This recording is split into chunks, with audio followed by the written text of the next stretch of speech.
Salut à tous et bienvenue pour cette nouvelle vidéo. Alors aujourd'hui, petite vidéo du ParmaKit mi-air mi-liquide pour MBK51. Alors je dis mi-air mi-liquide, mais on verra par la suite qu'on pourrait dire un ParmaKit liquide pour MBK51.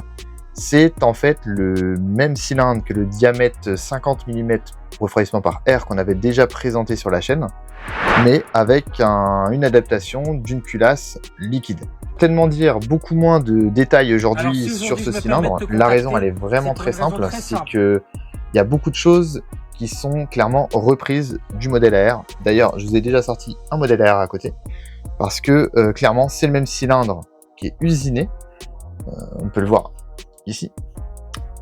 Comme vous pouvez le remarquer, c'est vraiment le même cylindre qui est usiné en tête pour pouvoir emmancher une culasse dessus. C'est pour ça que je vais donner beaucoup moins de détails, parce qu'il y a plein de détails que vous allez pouvoir retrouver. Par exemple, c'est le même piston, enfin, il y a une multitude de choses qui sont identiques.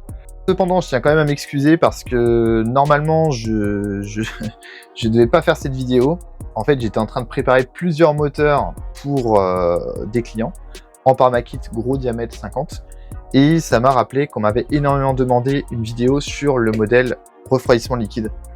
D'ailleurs, vous pouvez voir ici, il y a un moteur et j'en ai encore d'autres à côté. Je suis en train d'en préparer plusieurs avec ce type de cylindre. Donc, la vidéo, elle est un petit peu confuse dans le sens où elle est faite un petit peu à la va-vite. Je sais pas comment on dit, la va-vite, la va-vite. Et le cylindre ici a déjà commencé à être modifié, c'est-à-dire que je suis en train de le préparer. Donc vous ne l'aurez pas sous sa forme originale, étant donné que les trois que j'ai ici sont déjà préparés. On doit recevoir de chez le fournisseur, mais là j'en ai plus de stock en stock. C'est assez drôle à dire, mais c'est comme ça. Je suis le gros racoleur, je vous demande de vous abonner à la chaîne, de commenter, de liker. Alors je sais que c'est super lourd, je déteste voir des demandes comme ça, mais il n'y a pas le choix. Avec l'algorithme YouTube aujourd'hui, il faut impérativement que les gens commentent, s'abonnent, vidéo. Sinon la chaîne ne décolle pas, donc je suis obligé de vous le demander.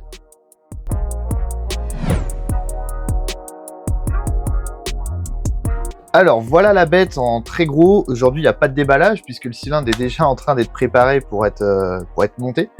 Donc qu'est-ce que le pack contient? Des goujons, puisque automatiquement le cylindre a une hauteur un petit peu spécifique, il nous livre des goujons avec. Des écrous de culasse. Alors les écrous de culasse à une époque étaient trop longs et on ne pouvait pas les monter. En tout cas la culasse ne se fermait plus ici, donc heureusement ça a été corrigé. On a plusieurs joints d'embase pour faire le squish. On a donc un plot de culasse, la culasse est en bipartie, avec une chambre hémisphérique finition polie. D'ailleurs la finition elle est vraiment... on a une très belle finition, donc ça c'est super cool. Les petits raccords, on a évidemment des petites notices, assez complètes, donc c'est plutôt pas mal, le pack est assez complet. Et en plus il y a même des bonbons. Donc ça c'est des bonbons italiens qui sont livrés par ParmaKit avec les cylindres, ça je trouve ça vraiment super cool. Alors comme je le disais juste avant, le cylindre est identique à la version refroidissement par air. C'est-à-dire que les diagrammes, je les ai pris, ils sont identiques de base. Bon alors là ils sont plus du tout identiques, le cylindre est en train d'être travaillé. Les lumières, les transferts à l'embase, vraiment tout est identique à la base. Alors vous allez me dire, mais Jamy, pourquoi un refroidissement liquide? Qu'est-ce que ça apporte?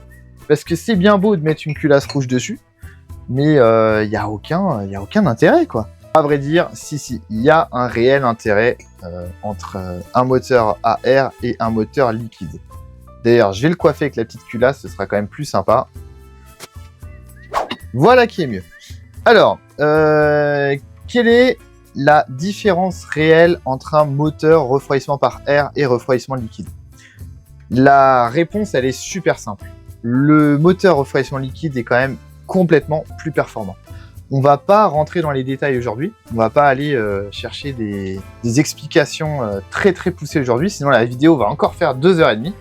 Donc d'ailleurs, si vous voulez que je vous fasse une vidéo très poussée sur la différence entre un moteur refroidissement par air et un moteur liquide, enfin en tout cas ce qu'apporte réellement le moteur à refroidissement liquide, n'hésitez pas à me le demander dans les commentaires. Je me ferai un plaisir de vous faire cette vidéo. Donc, ici, en gros, on a un moteur qui va tourner autour de 70 degrés Celsius, à peu près, avec un bon radiateur. donc en gros vous mettez un bon radiateur et une bonne pompe à eau, on va avoir un moteur qui va tourner autour de 70 degrés. Ça, c'est un moteur, s'il est bien poussé, s'il marche bien, on est plutôt autour de 130 voire 140 degrés. On n'est pas sur de l'air forcé, on n'a pas de turbine qui envoie de l'air et qui le souffle sur le moteur. Et 130, 140 degrés, voire même 150, 160 degrés, certains clients m'ont déjà dit monter vraiment très très haut en température. Alors qu'est-ce qui se passe? C'est que en gros, le mélange gazeux qui est aspiré par le piston et qui est comprimé dans la chambre va transmettre beaucoup moins de performance sur un moteur très chaud par rapport à un moteur à bonne température. Dans les très grandes lignes, c'est ça. Ensuite, la grosse différence, c'est que ce moteur-là, en refroidissement liquide, il va supporter des avances à l'allumage très agressives, donc un bon allumage digital qui varie bien, comme le MVT-DD, il va le supporter. Il va supporter un taux de compression plus élevé, il va supporter aussi un AFR, donc un ratio air-essence, un mélange carburant, donc un gicleur plus petit, en gros un mélange plus explosif. C'est-à-dire que là, on pourra avoir une bougie orange clair, avec un mélange bien explosif, le moteur va le supporter. Ici, il va falloir qu'on tourne avec un mélange, avec une bougie qui va être plutôt noir-rouge, pas noir, mais orange-rouge, qui vire au foncé rouge pour protéger le moteur. Donc, ce moteur-là, en définitive, va être vraiment beaucoup plus performant. En différence pure entre un moteur air qui va tourner autour de 130 degrés, 140 degrés, et un moteur liquide qui va tourner autour de 60-70 degrés en compétition, elle est quasiment de 35 à 40% en différence de puissance.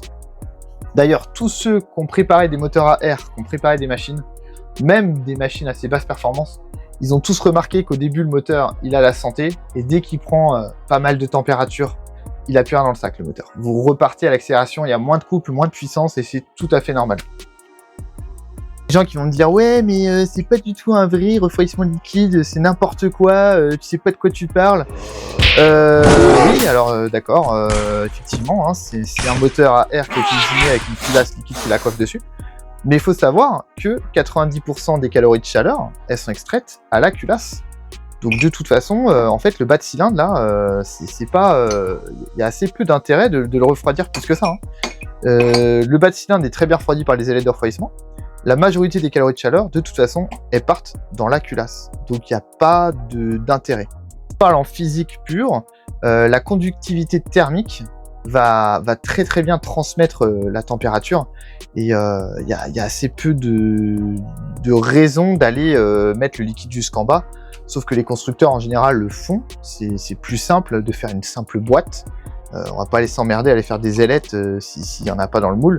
C'est quand même beaucoup plus simple d'avoir un moule carré en production ou arrondi, de faire une simple boîte à liquide de refroidissement et de faire couler le liquide jusqu'en bas. C'est beaucoup plus simple que ça. Mais il y a assez peu d'intérêt en tout cas sur un moteur comme ça d'avoir une boîte liquide à ce niveau-là. Alors évidemment, c'est pas tout rose. Hein. Entre un cylindre liquide et un cylindre air, bah, déjà il va falloir une pompe à eau. Ensuite, il va falloir des durées de refroidissement, il va falloir un radiateur, donc c'est quand même toute une technique à mettre en œuvre, c'est pas aussi simple que ça. Pareil, quand vous démontez, bah, vous avez de la flotte plein les mains, il y a de la flotte qui tombe dans le moteur, ça casse les cuisses, c'est affreux, enfin bref, c'est horrible.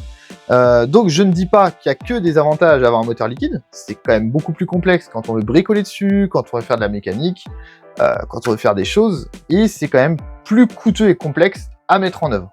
Je close cette parenthèse en disant que ce moteur-là supportera un squish plus serré, un taux de compression plus élevé, une avance à l'allumage plus variable, plus agressive, et un ratio air-essence plus explosif, et qui va tourner autour de 70 degrés de température s'il y a un bon radiat derrière, et que celui-ci va tourner plutôt autour de 130-140 degrés, et qui va beaucoup moins supporter un squish serré, un taux de compression élevé, un ratio air-essence explosif, et une avance à l'allumage forte et très variable.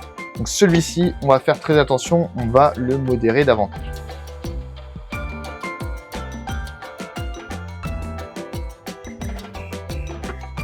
Alors, parlons du piston. Alors d'ailleurs, j'ai une petite anecdote à vous raconter. Il y a quand même des gens qui sont venus au magasin de dire qu'ils demandaient une remise, voire un piston offert, étant donné que dans l'autre vidéo, j'avais dit que les pistons en axe de 12 c'était pas terrible sur ce moteur-là. Et les mecs ont gueulé, ils n'ont pas été super sympas avec la nana du magasin en disant ouais, c'est inadmissible, vous avez intérêt de nous offrir un piston. Bref, je vous laisserai juger de cette parenthèse. Donc le piston, on a toujours la même problématique à mes yeux. Alors, même si on s'est fait gueuler dessus, je vais pas hésiter à le redire une deuxième fois. Oui, il y a pas mal de clients qui tournent avec ces pistons-là en axe de 13, qui n'ont pas forcément de problématique, mais la cage a quand même pas mal de jeux de droite à gauche. La cage, quand on a un axe de 13, est une cage très fine, et en plus, cet axe de piston est quand même connu pour avoir un diamètre assez élevé, et des fois rentrer un petit peu en force dans les cages. Donc n'hésitez pas à vraiment contrôler très très fort ces paramètres.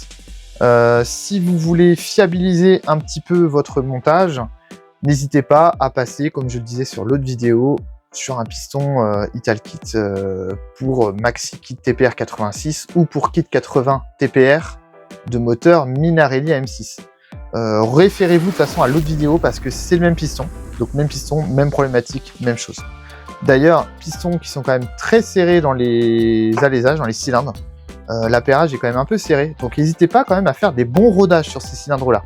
N'hésitez pas à mettre un bon 300-400 bornes de rodage, à bien les faire tourner à la base au ralenti pendant 20 minutes, une demi-heure. N'hésitez pas à bien les roder quand même. Moi, ça me paraît un petit peu serré en termes d'appairage. Hors de ça, classique, hein, je ne dis pas que c'est un mauvais piston en soi, le piston lui-même. C'est un piston de belle qualité, avec des graisseurs latéraux, en monosegment fin en acier. D'ailleurs, pensez bien à votre jeu à la coupe, hein, vous nous posez 0,18 voire 0,20 là-dessus. Pas besoin de mettre plus que ça. L'échappement étant un simple échappement ovale, on n'ira pas mettre un jeu à la coupe très large. Il n'y a pas d'intérêt.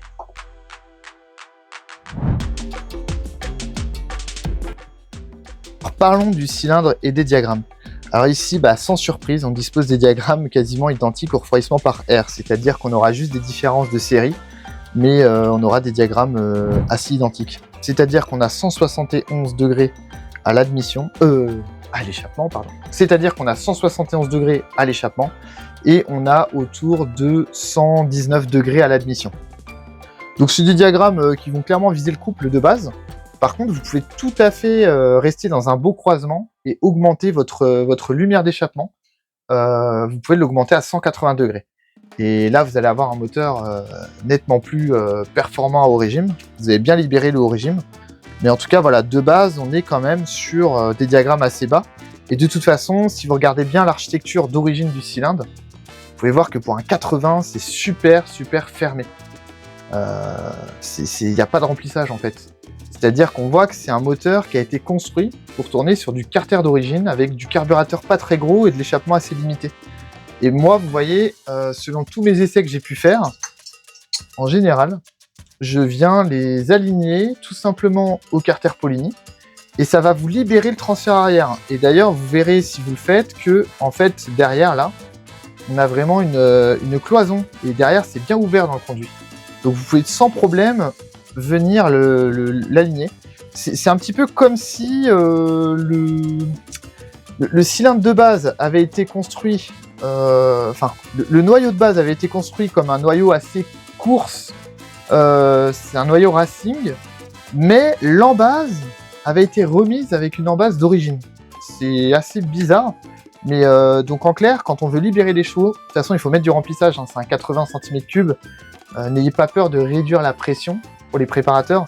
Là, vous pouvez quand même y aller, je vais dire, il y a une grosse pompe, hein, le moteur, ça reste une pompe. Il y a de la précompression, il y a une grosse pompe. N'ayez pas peur de rajouter du volume au niveau de votre embase. Mettez-lui du remplissage au cylindre. Mais donc, de base, c'est un cylindre qui est clairement fait pour marcher sur le couple, sur un carter type origine.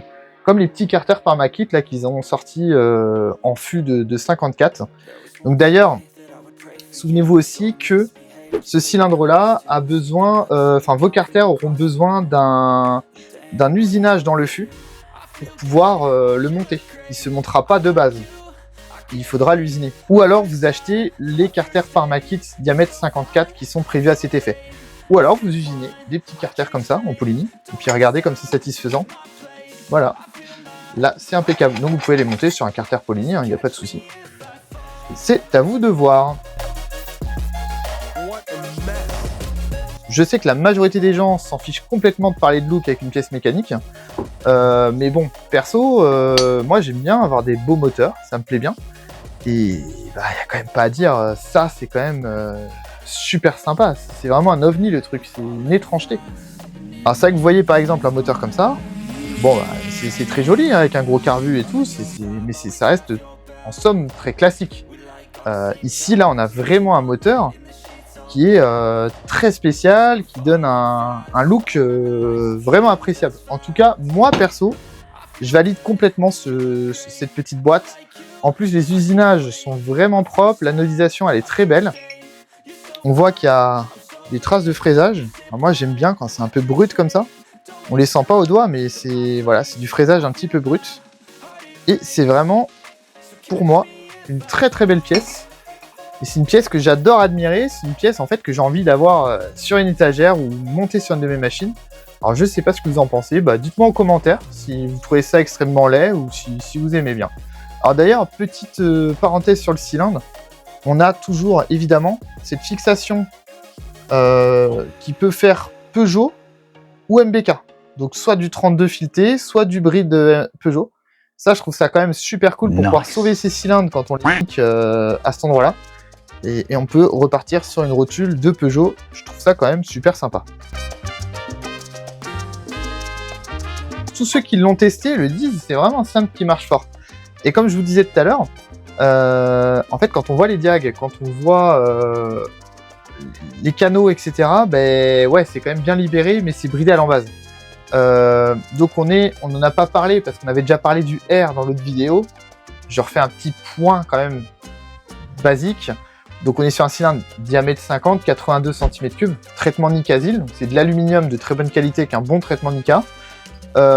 Échappement ovale, 6 transferts d'admission. Voilà, ça c'est vraiment le classique classique. D'ailleurs, pas de sortie des compresseurs ni sur celui-ci et ni sur celui-ci. Donc bon courage pour démarrer, bah démerdez-vous. Houston, we have a problem. Alors je vais quand même vous parler de quelque chose qui me chagrine sévère, qui me chagrine vraiment. Alors, bon, il n'y a pas besoin d'Arfait Saint-Cyr pour voir le problème. Je sais pas si certains l'ont vu. Je vais vous expliquer quelque chose. Alors, ça, c'est le plot de culasse. Donc, je mets mon cylindre, je mets mon plot de culasse.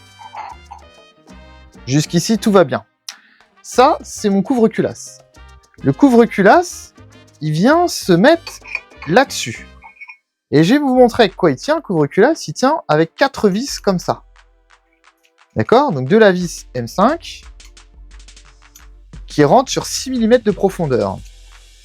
Ça veut dire que ces 4 petites vis là, elles tiennent votre plot de culasse. Et votre plot de culasse, par ça là, il tient le moteur complet. Je sais pas si vous comprenez où je veux en venir là. Ça veut dire que ça tient là-dessus. Donc ça, c'est ce qui tient tout le poids de votre moteur, la force de votre variateur qui fait monter le moteur, les bosses, donc le poids multiplié par les bosses, plus la température et la dilatation. Je sais pas. Je vous dis sincèrement, je sais pas dans l'avenir. Vous voyez là, la gorge de joint torique, elle est ici.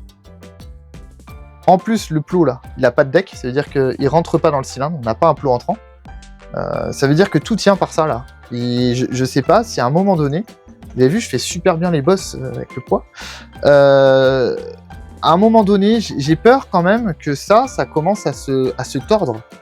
Et que ça commence vous voyez, à se plier par le poids et la température. Alors, je sais pas. Pareil, dites-moi dans les commentaires si vous avez le problème, ceux qui ont ce moteur-là. Moi, je l'ai sur ma Magnum, le moteur. J'ai pas pu beaucoup rouler avec. C'est vraiment une machine de démo, de fun. Et je fais quasiment pas de kilomètres avec. J'ai pas eu de problème pour le moment. Mais dites-moi si vous avez rencontré des problèmes à ce niveau-là. Parce que tout le poids du moteur qui tient par ça, j'ai du mal à croire en leur équation, quoi. Surtout que ça tient le moteur. Mais il va y avoir une tendance à la torsion, je sais pas. Je suis pas physicien, je suis pas le meilleur ingénieur aéronautique du monde, et j'en passe. Mais je doute un peu là.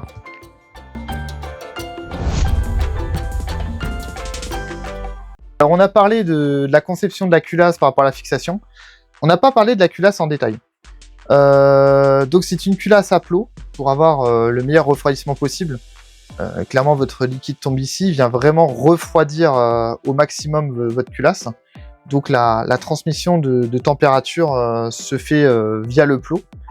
Donc l'eau refroidit et revient du radiat, tombe sur votre plot, le plot la réchauffe, et l'eau réchauffée remonte, vient se faire refroidir dans le radiateur, et ainsi de suite. Alors évidemment, mettez une pompe à eau. Moi, le thermosiphon, donc les montages d'origine sans pompe à eau, j'y crois pas du tout sur un moteur comme ça. Trop de diamètre, trop de calories de chaleur, donc mettez quand même une petite pompe à eau mécanique ou électrique. À mon sens, ça sera quand même préférable et moins risqué. Et au niveau des performances, oui, la pompe à eau ne va pas augmenter le diamètre d'échange thermique, ne va pas augmenter la taille du radiateur, ne va pas augmenter tous ces paramètres-là. Mais par contre, quand ici ça va chauffer, l'eau va circuler plus vite. Donc la transmission de température entre le chaud et le radiateur qui l'a refroidi en haut va être plus rapide. Je suis désolé, j'essaie d'utiliser des termes les plus simples possibles pour les gens qui sont pas forcément intéressés par la préparation de poussée ou la physique. Donc j'espère que ça reste intéressant et compréhensible pour tout le monde quand même. La culasse, moi j'aurais bien aimé l'avoir avec un deck, une chambre qui entre au moins d'1 millimètre dans le cylindre. Donc rehausser le cylindre d'1 millimètre, faire une chambre qui rentre, déjà ça aurait permis de protéger notre joint de culasse. En plus, le joint de culasse, on peut voir que le pare-feu là, donc la petite surface qui vient le protéger, qui vient plaquer, bah, elle est quand même pas énorme, hein. Donc si on rajoute à ça la torsion du maintien de moteur, c'est optimiste on va dire, hein. C'est un petit peu optimiste. La chambre est très belle, donc hémisphérique poli. J'ai relevé 5,9 ml de contenance hors filetage de bougie, donc ce qui nous donnerait un taux de compression de 14,67 sous un squish de 0,8. Donc on va arrondir à 14,7. Alors 14,7 de taux de compression, est-ce que c'est bien? Bah ouais, sur un refroidissement liquide c'est bien. Alors par contre, c'est bien avec un peu plus de diag. Donc je conseille quand même de remonter votre lumière d'échappement à 180, comme nous on le fait sur les préparations stage 1. Je vous conseille vivement un relevé de diagramme, enfin remonter le diagramme d'échappement toujours dans la limite du croisement, hein, donc 60 degrés de différence entre l'admission et l'échappement. Je vous conseille quand même de remonter, parce que si on parle taux japonais, 14,7 c'est un petit poil élevé par rapport au diagramme. Ce sera mieux si le diagramme fait 180 à l'échappement. Et puis en plus, vous allez beaucoup plus vous éclater. En tout cas, 14,7, moi, ça me paraît pas abusé pour un refroidissement liquide. Alors, si vous le montez sur une course longue, là, par contre, vous allez passer à 15,7 pour 1 de taux théorique. Donc, sur la course longue, c'est pas si élevé que ça non plus, si vous passez sur du gros diagramme. Donc, si vous montez sur course longue, de toute façon, en calant l'embase, vous allez tomber sur à peu près 133 à l'admission, voire 132. Donc vous serez obligé de mettre 192, 193 à l'échappement au minimum. Donc 15,6 de taux sur un liquide avec des tels diagrammes, ça me paraît pas abusé. Par contre, ça va marcher du tonnerre. Ma Magnum, elle est montée comme ça et clairement, ça marche. Petite parenthèse aussi, on aurait bien aimé une petite sonde un petit filetage pour mettre une sonde de température. Ça aurait été super sympa de pouvoir mettre une petite sonde de température quelque part, même sur le côté, par exemple un petit fraisage ici, puis on mettait un peu de place là. Ça, voilà, je voudrais que Parmakit, en plus de l'option d'un piston axe de 12, nous propose un petit filetage de sonde, ça serait sympa. On va leur souffler à nos potes de chez Parmakit. Alors évidemment, comme toute culasse qui se respecte, ils ont prévu une bougie culot long là-dessus. On n'est pas du tout sur une bougie culot court. Alors moi, quand je vois des petites vis comme ça, j'ai trop envie de les mettre. Vous savez, c'est comme les Citroën, là, qui ont les espèces de matelas sur les côtés des portes. On a trop envie de tripoter le matelas quand on les voit, au moins une fois.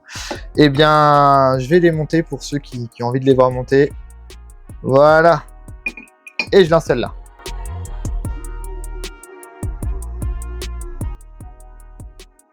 Alors, on va un petit peu discuter du montage sur course longue. Donc sur une course longue, qu'est-ce que ça donne? Bah, comme je le disais avant, ça va donner 193, 133, enfin en tout cas ça va donner 132, 133 à l'admission. Donc je conseille au moins 193 à l'échappement. C'est juste complètement démoniaque en course longue ce moteur. D'ailleurs, je vous le montre un petit peu parce que celui-ci est en cours d'être préparé pour de la course longue. Alors c'est pas terminé, en plus c'est plein d'huile, hein, je suis désolé. On est en train de faire plein de mesures, on n'en est pas aux finitions. Et voilà, en gros, ça donne ça. Pareil, hein, c'est pas encore microbillé, c'est pas joli. Pas de jugement. Voilà, ça va donner ça. Donc celui-là, il est préparé pour être posé sur une course longue. Et vraiment, c'est démoniaque. Donc ça donne, en course longue, ça donne quasiment 90 cm3 de cylindrée. Donc de toute façon, grosse carburation, etc. Pareil, gros carter, faut même pas jouer avec ça quand on monte sur course longue. Là, faut vraiment partir sur du très lourd. De toute façon, si vous voulez partir sur de la course longue et mettre du bas diagramme, vous n'aurez pas le choix soit de venir creuser dans la culasse ici pour que le piston rentre et d'usiner, enfin de quasiment pas mettre de cale. Donc si vous voulez partir sur du diagramme assez bas avec une course longue, je vous conseillerais de faire carrément usiner un plot de culasse sur mesure. Ne pas mettre de cale à l'embase, donc de toute façon votre piston va dépasser ici. Et il faudrait que, en gros, l'explosion se fasse plus haut. Mais au niveau du joint de culasse, je sais pas. Ouais, ça me paraît compromis parce que, en fait, on n'a pas d'épaisseur ici. Je vous montre la problématique qui va se poser si vous voulez creuser dans votre culasse. C'est que là, vous avez quasiment pas d'épaisseur. Donc si on creuse, la cloison, là, par l'explosion, elle va exploser. Elle va péter et votre joint de culasse finira par casser. Vous allez vous retrouver avec des morceaux de métal dans le moteur. Je pense qu'il ne se prête pas à du montage course longue bas diagramme. Par contre, pour du montage course longue de gros porcinets, ouais, ça s'y prête sans problème.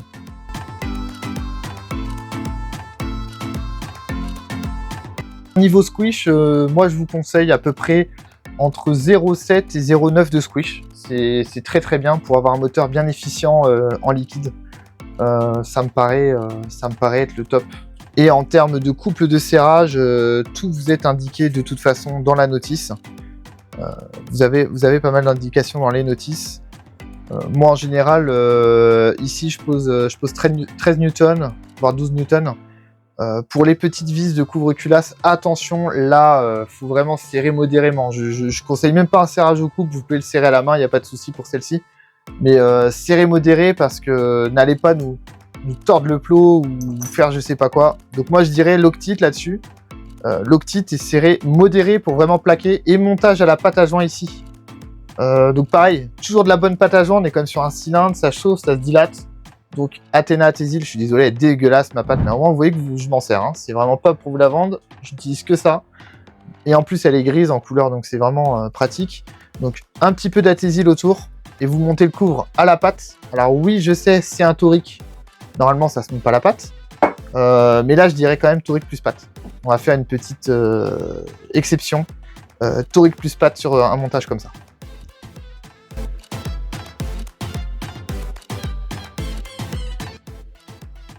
Bah alors, est-ce que c'est un bon kit?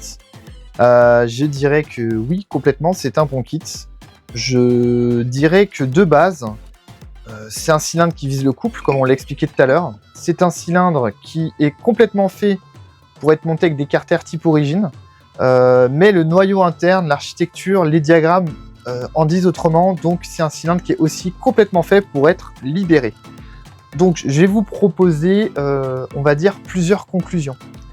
Alors en résumé, le premier moteur que je vous conseillerais, c'est pour le gars qui veut cruiser avec ses potes tranquille à 90 km/h. Je déteste les mots en franglais, mais bon, à part cruiser, je trouvais pas de mots, je trouvais pas de terme. Voilà, je trouvais pas. Donc, ce gars-là, ce qu'il veut, c'est un moteur qui gueule pas dans les tours. C'est un moteur qui prend pas beaucoup de tours, mais qui prend de la vitesse. Si tu veux prendre 90 ou 100 km/h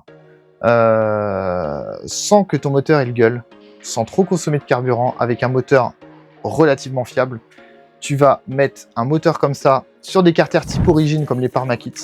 Tu mets un carburateur de 19 mm PHBG, montage rigide, on s'en fout de toute façon, il va prendre 8500 tours donc on s'en fout, tu peux mettre du rigide. Tu gardes le ressort moteur d'origine, tu mets un variateur type origine, soit tu mets une cage à galets ou quoi pour l'alléger un petit peu, pour venir viser à peu près 8500 tours. Tu gardes ton Moriyama, donc ton allumage type origine Moriyama, et tu mets un échappement plutôt orienté couple. Donc en pot d'échappement orienté couple, tu mets le Doppler ER1. Le Doppler ER1, c'est un pot qui marche pas du tout sur un moteur préparé. Dès que tu as un moteur qui prend des tours, c'est un vrai poumon ce pot. Mais sur un moteur coupleux, c'est un pot qui marche plutôt pas mal. Et à part le ER1, je vois pas trop, là j'ai pas trop d'exemples en tête. Le Simonini sera quand même loin derrière. Ouais, le ER1, c'est ce qui me semble le plus probant sur un moteur comme ça. Solution numéro 2, là je m'adresse plutôt aux gens qui veulent quelque chose de plus bestial. Alors première chose, tu vas augmenter ton diagramme à 180 degrés pour rester dans une limite de croisement de 120-180 sur ton cylindre. Là tu vas libérer de la puissance, c'est-à-dire que ta Pmax elle sera plus à 8500 tours, elle sera plutôt autour de 9500 voire 10 000 tours. Donc tu vas augmenter ton diagramme, tu vas musiner des carters Polini à 54. Là, il faut du volume, il faut vraiment quelque chose voilà, qui ait du passage et du volume. Donc là-dessus, tu peux plutôt monter un montage souple quand même. Hein. Peut-être pas déconner, on va pas rester en rigide sur une config comme ça. Tu mets un bon MVT Premium ou un MVT Digital Direct, mais à la limite, tu peux même rester sur ton Moriyama d'origine, il n'y a pas de problème. Tu mets une variation qui va exploiter les 9500 tours. Donc là, on oublie le variateur d'origine quand même. Et tu vires le ressort moteur d'origine, tu mets un tendeur moteur Doppler blanc. Tu passes pas sur le jaune, tu mets le blanc. En pot d'échappement, sur cette config-là, je te dirais que tu peux installer un Malossi VT ou un Janelli Black Gun. C'est ce qui va vraiment le mieux s'accorder. Il faudrait quand même tester le Street Cup, mais j'ai peur qu'on n'arrive pas sur l'accord. Mais je pense que le Black Gun ou VT devrait être pas trop mal dans les accords. Alors la dernière solution, là je m'adresse aux plus bourrins d'entre vous. Vous allez monter un vilebrequin course longue. Course longue, donc usinage du carter pour passer le fût, usinage du carter pour passer à course longue, carter Polini évidemment.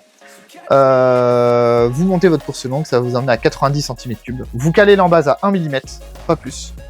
Ça va vous donner 132-133 de diagramme à peu près. Donc vous mettez votre échappement sur 192 voire 193. Le taux, comme on l'a vu tout à l'heure, il sera plutôt pas mal. Là, par contre, on oublie les petites carburations gentilles, comme on a vu tout à l'heure. Hein. Là, on passe directement sur un truc comme ça.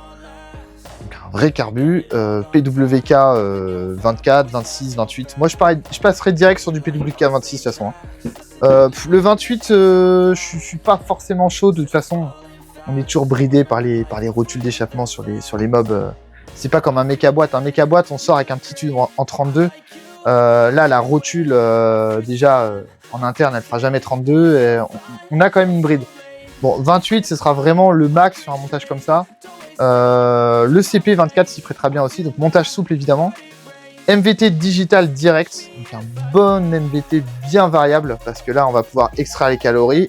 Un radiateur de belle taille. La carburation, vous la paramétrez. Même, il n'y a pas besoin de paramétrer très très riche. Hein, parce que là, on est sur un moteur liquide. Et évidemment, un tendeur moteur Doppler jaune. Là, le blanc, il suffira plus. Parce que quand la puissance, elle va venir vers 12 000 tours. Et là, attention, c'est quelque chose.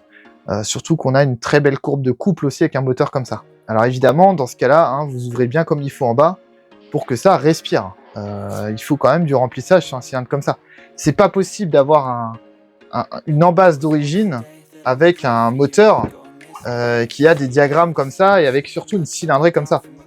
Je vous laisse encore une dernière fois observer la différence de taille de transfert, mais ça c'est juste pas possible, quoi. Là, ça fonctionnera pas comme ça. Donc avec ça, vous calibrez votre variation vers voilà, 12 000, 12 500 tours, avec un échappement, je dirais plutôt un MVT SP2.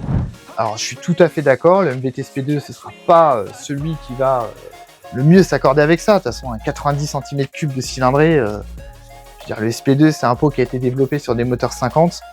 Je sais pertinemment que ce n'est pas forcément le plus adapté.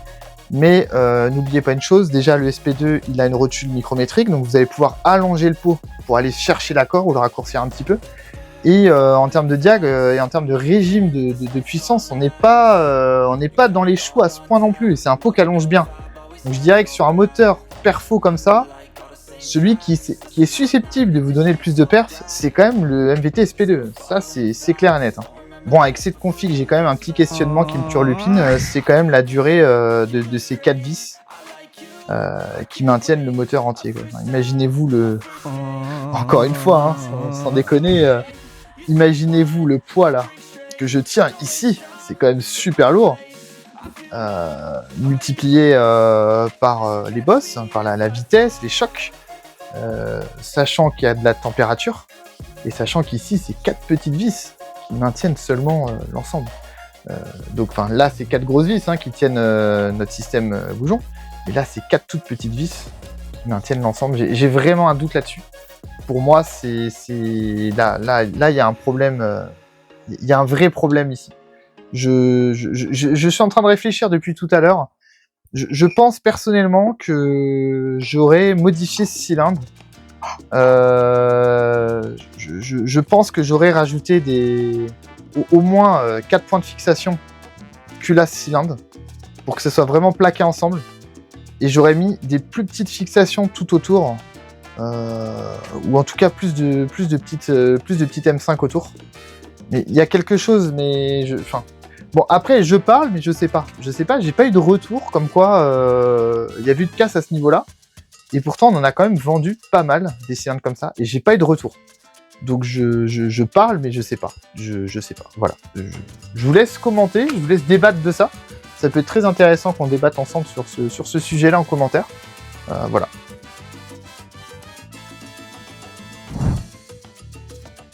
Ah, évidemment, pour le mélange, 2,5 voire 3% de Motul 800 dans du samplon 98. Hein, donc pas de diesel, hein, de toute façon il va vous recracher à la tronche. Et pas de samplon 95 chargé au méthanol et au jus de betterave, que du samplon 98. Le Loctane Booster n'est pas forcément nécessaire. Hein, de toute façon, on a une température qui est quand même modérée. On n'est pas sur des moteurs hyper poussés. Même si voilà, le booster, c'est toujours un plus pour bien lire la couleur de sa bougie. Moi, j'en mets dans mes moteurs, mais c'est vraiment pas une obligation sur des moteurs refroidissement liquide qui refroidissent bien comme ça.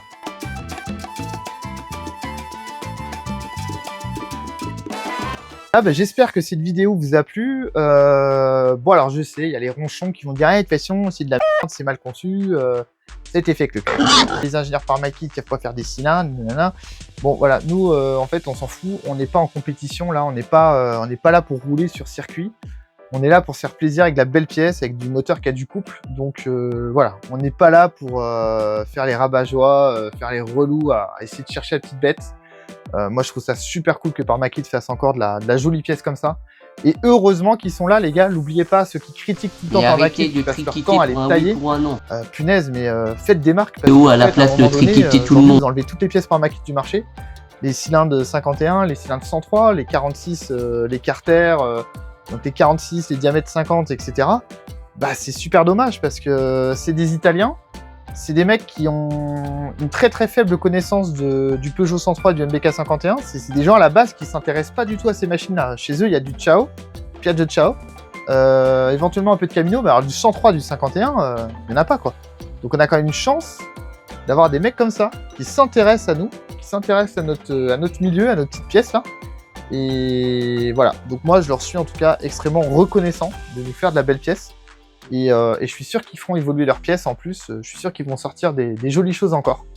Voilà, j'espère que cette vidéo de présentation vous a plu, j'espère que voilà, j'espère que ça va nous permettre de bien commencer l'année avec notre chaîne YouTube.